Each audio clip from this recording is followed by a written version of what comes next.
if you've been interested in solo travel but you're not sure why you should do it, then this is the video for you. Hello, my name is Rachel and welcome to my channel. I'm a solo traveler and photographer, and I'm here to explain to you why I started solo traveling about 3 years ago, and I have 10 reasons why you should give it a go too. So if I had to pinpoint the moment I decided to start traveling more, just in general, it would probably be 2020 when the world shut down and we couldn't travel anymore. So there's nothing like having that freedom and ability to travel taken away from you to make you realize that you actually want to be doing it more. Like everyone in 2020, I was on social media a lot more, and I don't know why, but it started showing me a lot more travel videos. I would look at them in awe because they were such good quality, it looks like so much fun, and as someone who does photography and videography, it was like really inspiring. I'd look at them and be like, I want to go to these places and get footage like that too. I started writing out a list, and boy was it long. But the thing is, at my age, I'm in my late 20s now, and it's hard to find people who are available to go with you. Everyone's either really deep in their careers, or they're getting married, they're buying houses, they're having kids, and they just don't have time or money to spend on travel. And if they do, like, it's not always going to overlap with when you're available to do it. I realized if I want to be able to do any of this stuff, I'm just going to have to suck it up and go alone, or I'm just never going to get to go. One of the main inspirations for me was actually a girl called Alison Anderson. I will link her below. She's a big solo travel creator. She went on an Alaska cruise by herself. This video kind of changed the game for me and introduced me to solo travel in the first place. Up until then, I didn't really know it was a thing, to be honest. And then I started researching. I found more people doing the same type of thing, and I was like, wow, like, this is a thing. I can actually make this dream come true on my own. Cut to 2021, the world started opening up again, and I went on my first little solo trip. It was only 40 minutes away from where I was living in LA, in Redondo Beach. And part of the reason I chose that was because I was rewatching The OC at the time, and they film a lot of The OC at Redondo Beach, so I thought I'd go check it out. The trip went well. I enjoyed it. I loved the freedom that came along with it, so I decided that summer to book another solo trip, this time a bit longer, for 7 days in Seattle. I really enjoyed that trip too, and from there it kind of just spiraled. The thing is, when you don't need to consult someone before booking a trip, it is so freeing. If I can find someone to go with from time to time, I will do it, but it has gotten quite addictive. I know there are people out there that have a fear of being on their own or just feel like they can't do it. I've spoken to family members who say to me like, wow, you're so brave, I could never go somewhere on my own. And I'm just like, oh, well, it's not really a matter of bravery, it's more of a matter of if I don't go on my own, then I'm probably not going to go at all. And so that fear of missing out for me outweighs the whole going somewhere by myself or scary part of it.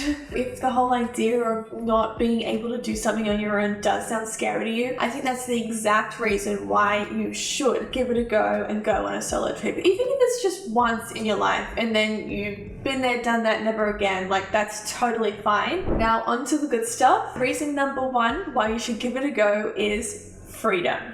There is so much freedom in traveling alone. You can do whatever you want, whenever you want. For me, that's probably the number one reason why I enjoy it the most and why I put it as point number one on this list. I will warn you that this freedom does become a little addictive. Reason number two is that you get to go at your own pace. There are so many times where I've traveled with family or friends and wanted to stay longer somewhere but couldn't because the rest of the group wanted to go off and do something else. This is especially good if you're someone like me and you're a photographer, a content creator, and you need to spend more time getting your photos and videos. When I'm with other people, I don't like holding them back. I feel like I have to rush, then I don't always get the shots that I want. Being on your own eliminates that. You can spend as much time on something as you want and not have to worry about bothering someone or holding someone back. Number three is no annoying habits to have to put up with. Every day, traveling with other people, even the smallest little habits that you usually don't notice can get annoying and be amplified. Traveling with friends is a huge tester on your friendship. You don't have to worry about getting in arguments with people. So traveling alone ensures that doesn't happen. Number 4, the confidence boost. Successfully getting through a solo trip can really boost your confidence and self-esteem. Having you as the only one to rely on and no one else, it can be scary and can be a daunting thought, but when you overcome challenges and obstacles, because there will be some, getting through that and succeeding all on your own, it's just the best feeling in the world, and you become a stronger person for it. Mainly my Europe trip, I had a lot of challenges, missing trains and being stranded places. Getting through that on my own was a huge confidence boost for me. It made me realize I'm capable of a lot more than I thought I was. Number 5, it can improve your decision-making skills. I don't know about you, but I am so bad at making decisions. When you're traveling solo, you're the only one that can make them for yourself. There's no one to ask what they think. So you start to become a lot better at it. If you're traveling for a long period of time by yourself, the decision fatigue is real. I do recommend slowly working your way up to any type of long-term travel. Otherwise, yeah, the decision fatigue really gets you. Number 6 is problem-solving skills. You definitely start to improve on those when you're by yourself. Kind of touched on this a bit earlier, but you know, a lot of things can go wrong. You know, you could get a flat tire, miss your train, get stranded, the weather can just cause a lot of problems. So you do become a lot better at on the spot figuring out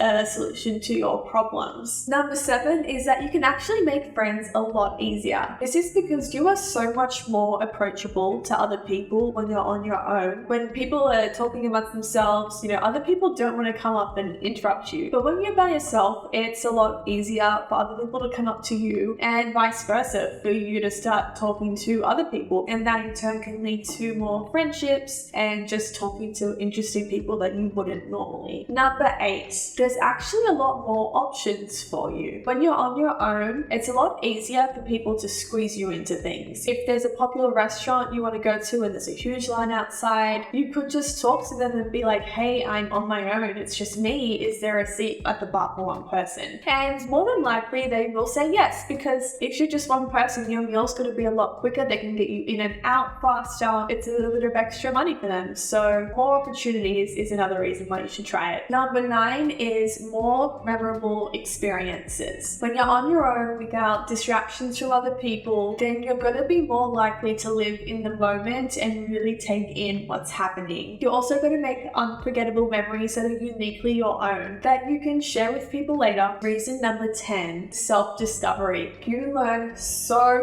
much about yourself, about how far you can push yourself, about your limitations and what you can't do, and a lot of things that you probably didn't even know about yourself. You will learn on your solo trip. So that's all my 10 points. I do think overall solo travel is just so good for anyone. From the points I mentioned, self-discovery, decision-making, these are all skills that you can actually take home with you and keep working on and improving. And it's just going to make you a more capable person in your everyday life. I hope you liked this video, and I hope I inspired you to book your first solo trip. If I did, please let me know in the comments below and let me know where you plan on heading. Don't forget to please like and subscribe for more travel content. If you want to learn more about how you can start solo traveling, I'm going to make another video about that. So keep an eye out. I will put it in the description below. And I will see you again in the next one.